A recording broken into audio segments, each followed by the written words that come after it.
Hello viewers, আসসালামু আলাইকুম। Basic English grammar কোর্সের রাইট ফর্ম অফ ভার্বের লেসন 1-এ আপনাদের স্বাগতম। রাইট ফর্ম অফ ভার্ব ইংরেজি গ্রামারের একটি গুরুত্বপূর্ণ লেসন। আমরা অনেকেই ভালো স্টুডেন্ট এবং ইংরেজিতে এক্সপার্ট হওয়া সত্ত্বেও পরীক্ষার উত্তরপত্রে গ্রামারের অ্যান্সার করতে অনেক সময় আমরা হিমশিম খেয়ে যাই। কারণ আমরা যেই পদ্ধতিতে প্রস্তুতি নেই বা যেই পদ্ধতিতে আমরা গ্রামারটা শিখি, এটা আমাদের সাস্টেইনেবল লার্নিং হয় না, অর্থাৎ টেকসই লার্নিং হয় না। শিখি আবার ভুলে যাই, শিখি আবার ভুলে যাই। এর কারণ হচ্ছে, প্রথমত আমরা অনেক সময় শর্টকাটে শিখতে চাই। যেমন 3টা নিয়ম পড়লেই গ্রামার শেষ, রাইট ফর্ম অফ ভার্ব শেষ। 5টা রুলস পড়লেই রাইট ফর্ম অফ ভার্ব শেষ।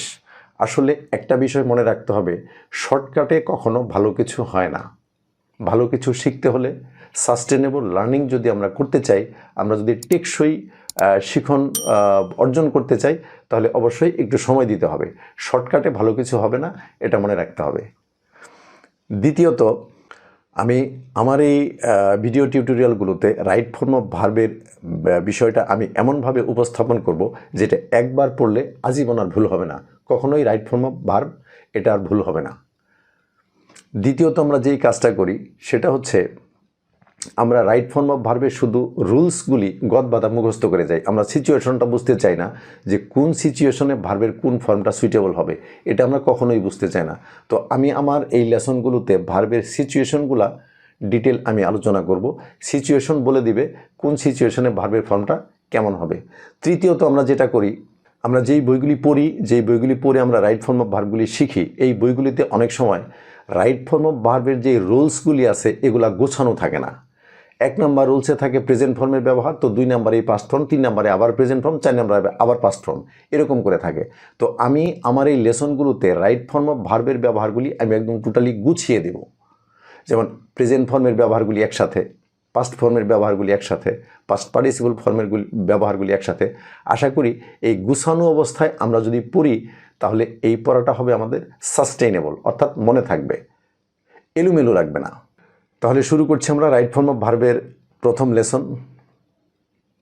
আমরা একটু পেন অ্যান্ড পেপারস রেডি করি, পেন অ্যান্ড পেপারসেই আমরা কাজটা করব। তাহলে আমরা শুরু করতে যাচ্ছি uses of present form of verbs. ভার্বের প্রেজেন্ট ফর্মগুলি কোন কোন জায়গায় বসে এবং কোন কোন সিচুয়েশনে ভার্বের প্রেজেন্ট ফর্ম নিয়ে আমরা চিন্তা করব। তো ঠিক আছে, আমরা আবার পেন অ্যান্ড পেপারসে বিষয়টা দেখি। রাইট ফর্ম অফ ভার্ব, এই বিষয়টি ভালোভাবে বুঝতে হলে প্রথমে আমাদের জানতে হবে যে একটি ভার্বের সর্বোচ্চ কয়টি ফর্ম থাকতে পারে। আমরা একটা ভার্ব লিখছি, যেমন একটা ভার্ব হচ্ছে ইট। ইট মানে হচ্ছে খাওয়া। এই ভার্বটি যদি থার্ড পারসন সিঙ্গুলার নাম্বার কোনো সাবজেক্টের ক্ষেত্রে ব্যবহৃত হয় প্রেজেন্ট ফর্মে, সেক্ষেত্রে হবে ইটস, এর সাথে একটা এস যুক্ত হবে। এটি যদি আমরা কন্টিনিউয়াস টেন্সে ব্যবহার করি, তাহলে সেক্ষেত্রে হবে ইটিং। এটি যদি আমরা পাস্ট টেন্সে ব্যবহার করি, তাহলে হবে এইট। এটি যদি আমরা প্যাসিভ ভয়েস অথবা কোনো পারফেক্ট টেন্সে ব্যবহার করি, সেক্ষেত্রে হবে ইটেন। এটি যদি আমরা কোনো নন ফিনিট ভার্ব হিসেবে ব্যবহার করি, তাহলে হবে টু ইট। তাহলে আমরা দেখতে পাচ্ছি যে একটি ভার্বের সর্বোচ্চ 1, 2, 3, 4, 5, 6 এই 6টি ফর্ম থাকতে পারে একটি ভার্বের। তো এই 6টি ফর্মের মধ্যে এই প্রথম 2টি হচ্ছে প্রেজেন্ট ফর্ম। এই দুইটার মধ্যে পার্থক্য হচ্ছে, এটা বেসিক ফর্ম আর এটা হচ্ছে থার্ড পারসন সিঙ্গুলার ফর্ম। অর্থাৎ সাবজেক্ট যদি থার্ড পারসন সিঙ্গুলার নাম্বার হয়, সেক্ষেত্রে একটা ভার্বের সাথে, প্রেজেন্ট ফর্মের ভার্বের সাথে এস অথবা ইয়েস যুক্ত হবে। তাহলে এই দুইটাকে মিলে যদি আমরা ধরি একটা, তাহলে 1, 2, 3, 4, 5। একটি ভার্বের এই সর্বোচ্চ 5টি ফর্মের ব্যবহার, প্রেজেন্ট ফর্মের মধ্যে 2টি নিয়ে 6টি, এই 6টি ফর্মের ব্যবহার আমাদের আলাদা আলাদাভাবে শিখতে হবে। তো আজকে আমরা আলোচনা করব ভার্বের এই প্রেজেন্ট ফর্মগুলি কোথায় কোথায় বসে। এই বিষয়টা হচ্ছে আমাদের আজকের আলোচ্য বিষয়, ইউজেস অফ প্রেজেন্ট ফর্ম। তো আমরা দেখি কোন সিচুয়েশনে ভার্বের প্রেজেন্ট ফর্ম বসে। তো প্রথমত নাম্বার 1, ইউনিভার্সাল ট্রুথ, চিরন্তন সত্য। অর্থাৎ কোনো একটা সেন্টেন্স পড়ার পর সেই সেন্টেন্সের অর্থটা যদি মনে হয় যে চিরন্তন সত্য, তাহলে ওই সেন্টেন্সে যে ভার্বটি থাকবে সেই ভার্বটি হবে প্রেজেন্ট ফর্ম। যেমন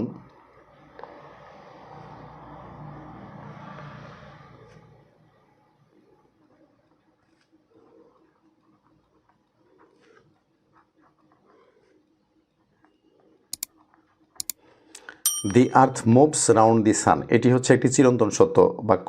এই বাক্যের যে ভার্বটি রয়েছে এটি প্রেজেন্ট ফর্ম, আর এই সাবজেক্টটি থার্ড পারসন সিঙ্গুলার নাম্বারের জন্য এই ভার্বের সাথে একটা এস যুক্ত হয়েছে।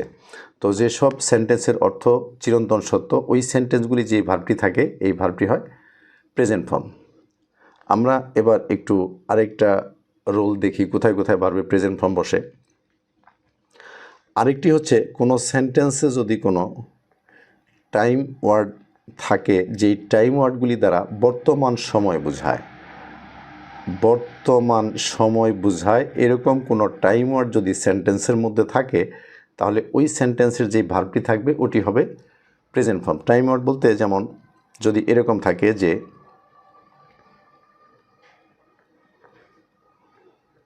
Everyday, daily,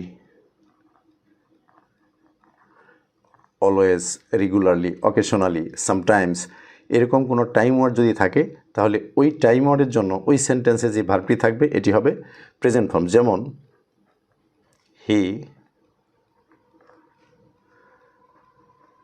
comes hair daily, এখানে এই ডেইলি থাকার কারণে এই মূল ভার্বটি হয়ে গেছে প্রেজেন্ট ফর্ম, এবং subject third person singular number, এই জন্য এই ভার্বের সাথে একটা এস যুক্ত হয়েছে। আমরা আরেকটা নিয়ম দেখি, সেটা হচ্ছে মুডাল ভার্বের পর, মুডাল ভার্ব এর পরে যে ভার্বটি থাকবে এটি হবে সবসময় বেসিক ফর্ম। মুডাল ভার্ব আমরা সবাই চিনি, can, could, shall, should, will, would, may, might, must, এগুলি হচ্ছে মুডাল ভার্ব। যেমন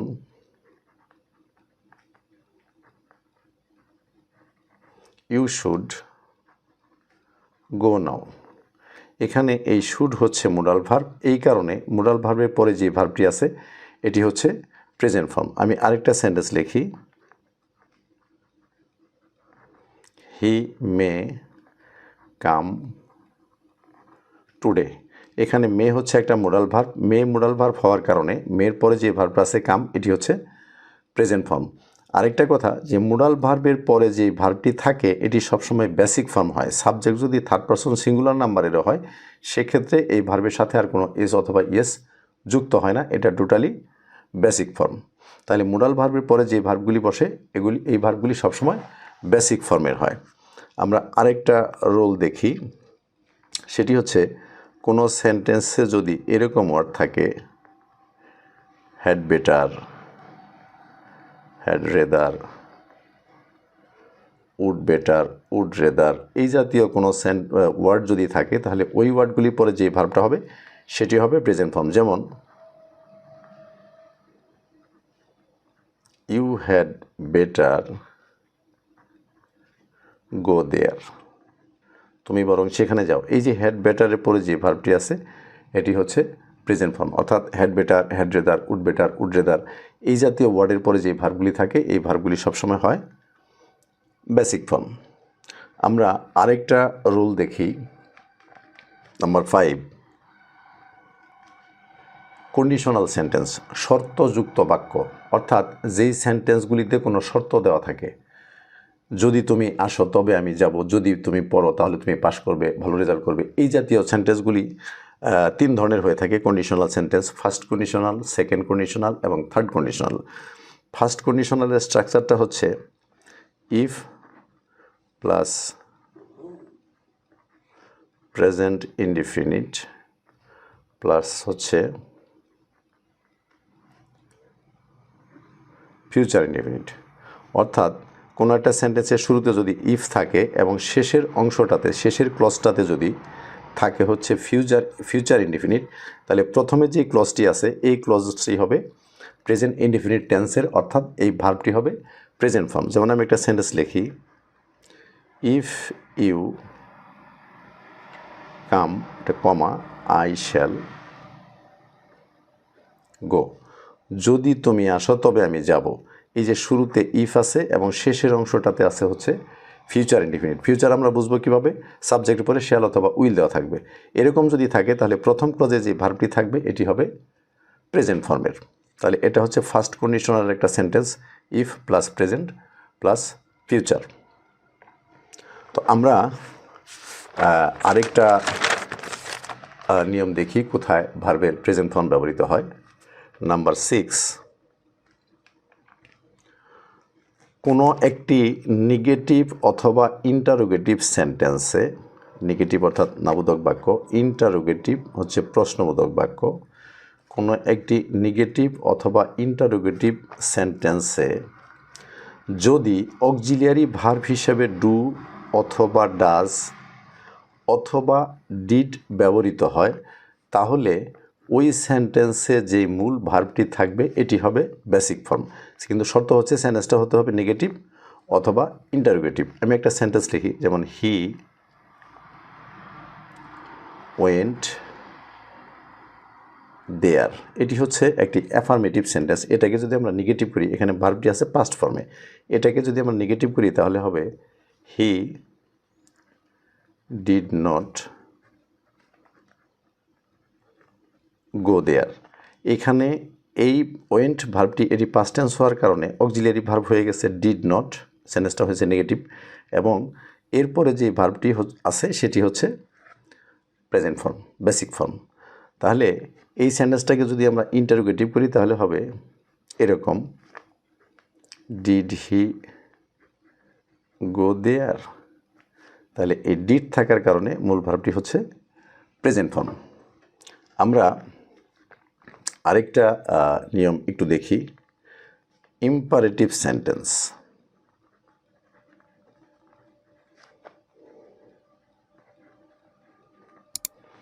ইম্পারেটিভ সেন্টেন্স আমরা সবাই চিনি। ইম্পারেটিভ সেন্টেন্স দ্বারা আদেশ, উপদেশ, অনুরোধ, নিষেধ এই জাতীয় এক্সপ্রেশন দেয়া হয়। তো ইম্পারেটিভ সেন্টেন্সের আমরা জানি যে কোনো সাবজেক্ট থাকে না, ইম্পারেটিভ সেন্টেন্সটি শুরুই হয় ভার্ব দিয়ে। তো ইম্পারেটিভ সেন্টেন্সটি যেই ভার্ব দিয়ে শুরু হয় ওই ভার্বটি হবে প্রেজেন্ট ফর্ম। যেমন গো দেয়ার, এখানে এই যে শুরু যে ভার্বটি আছে এটি হচ্ছে প্রেজেন্ট ফর্ম। কাম হেয়ার, শুরু যে ভার্বটি আছে এটি হচ্ছে প্রেজেন্ট ফর্ম। অর্থাৎ ইম্পারেটিভ সেন্টেন্সের শুরুতে যে ভার্বগুলি থাকে এই ভার্বগুলি সবসময় প্রেজেন্ট ফর্ম হয়। আমরা আরেকটা নিয়ম একটু দেখি, ইনফিনিটিভ অর্থাৎ টু প্লাস ভার্ব। টু এর পরে যে ভার্বগুলি বসে এই ভার্বগুলি সবসময় প্রেজেন্ট ফর্ম হয়। টু যুক্ত ভার্বগুলি সাধারণত সেন্টেন্সের সেকেন্ড ভার্ব হিসেবে ব্যবহৃত হয়। যেমন I want to go there। এই যে ওয়ান্ট এরপরে যে ভার্বটা আছে টু এর পরে, এই টু এর পরে ভার্বটা হচ্ছে present form. He wanted to come. এখানে যে ফিনিট ভার্বটি আছে এটি হচ্ছে প্রেজেন্ট ফর্ম, কিন্তু টু এর পরে যে ভার্বটি আছে এই ভার্বটি হচ্ছে প্রেজেন্ট ফর্ম। তাহলে আমরা জানতে পারলাম যে কোনো ভার্বের আগে যদি টু থাকে তাহলে টু এর পরে ভার্বটি হবে প্রেজেন্ট ফর্ম। ইম্পারেটিভ সেন্টেন্সের শুরুতে যে ভার্বটি থাকে এটি হবে প্রেজেন্ট ফর্ম। কোনো নেগেটিভ অথবা ইন্টারোগেটিভ সেন্টেন্সে অক্সিলিয়ারি ভার্ব হিসেবে যদি থাকে ডু, ডাজ, ডিড, তাহলে এরপরে যে ভার্বটি হবে এটি হবে প্রেজেন্ট ফর্ম। আমরা আগের নিয়মগুলি একটু রিভিউ করে দেখি। কোনো কন্ডিশনাল সেন্টেন্স অর্থাৎ if plus present plus future এই জাতীয় কন্ডিশনাল সেন্টেন্স, ফার্স্ট কন্ডিশনাল সেন্টেন্সে প্রথম ক্লজে যে ভার্বটি থাকে এটি হবে present form. Had better, had rather, would better, would rather এই জাতীয় ওয়ার্ডের পরে যে ভার্বটি থাকে এটি হবে প্রেজেন্ট ফর্ম। মোডাল ভার্বের পরে যে ভার্বগুলি থাকে এই ভার্বগুলি হয় সবসময় বেসিক ফর্ম। সেন্টেন্সে যদি বর্তমান সময় বোঝায় এরকম কোনো টাইম ওয়ার্ড থাকে, যেমন everyday, daily, always, sometimes, often এই জাতীয় টাইম ওয়ার্ডের যেই সেন্টেন্সগুলি আছে এগুলিতে ভার্বগুলি সবসময় প্রেজেন্ট ফর্ম হবে। আর কোনো একটা সেন্টেন্সের অর্থ পড়ার পর যদি মনে হয় যে এই সেন্টেন্সের অর্থটি চিরন্তন সত্য, তাহলে ওই সেন্টেন্সে যে ভার্বটি থাকবে এটি হবে প্রেজেন্ট ফর্ম। তো এই হচ্ছে মোটামুটি সিচুয়েশন, যেই সিচুয়েশনগুলিতে ভার্বের প্রেজেন্ট ফর্ম ব্যবহৃত হবে। আশা করি তোমরা বুঝে গেলে যে কোন কোন সিচুয়েশনে এবং কিভাবে ভার্বের প্রেজেন্ট ফর্মটি ব্যবহার করতে হয়।